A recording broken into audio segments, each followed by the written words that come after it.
I'm Matt Bishar with Nareit, here in Hollywood, Florida for Nareit's REITwise, the 2018 Law, Accounting, and Finance Conference. Joining me today is Scott Weiner, Senior Vice President of Tax with Park Hotels and Resorts. Scott, thanks so much for joining us. Thank you. Now, you've worked for a timber REIT and now a lodging REIT. What advice would you offer someone new in the tax practitioner field in the REIT space as they get started?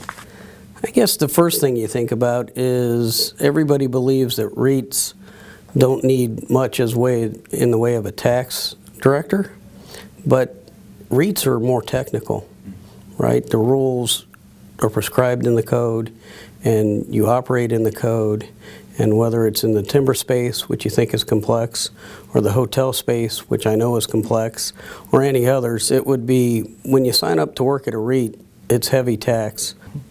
And what are your thoughts regarding how companies should most efficiently utilize internal tax departments as well as external advisors? It's an interesting concept. To me, working at a REIT, tax has got to be a core competency.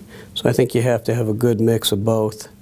Personally, throughout my career, we've outsourced the tax return preparation, but we've had a robust internal department of both accounting type folks and legal type folks.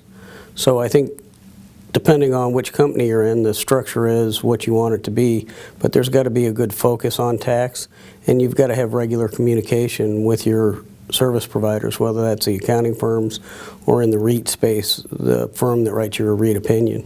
And what are some of the best practices, including technology, that you suggest for managing the REIT compliance function? Well, there's a couple of things. Excluding technology, I think one of the things that I like to do is I like to have regular and recurring check-ins with both my accounting firm, the firm that signs the audit opinion, and my law firm, the firm that issues the REIT opinion, to make sure that everybody's on board with what's happening from an operational perspective.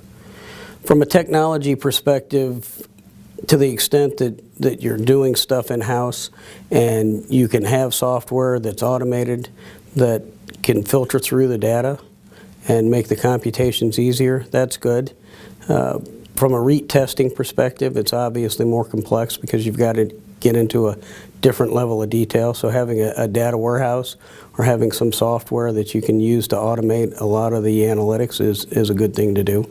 And lastly, now that tax reform legislation has been enacted, what are some of the technical tax issues that you're seeing? Yeah, it's been enacted. I don't know that it's been fully digested and analyzed yet. So for Park Hotels and Resorts, we're still looking at the deemed repatriation from foreign earnings. We're still looking at the GILTI tax because we have some foreign operated hotels. So those are two of the bigger ones.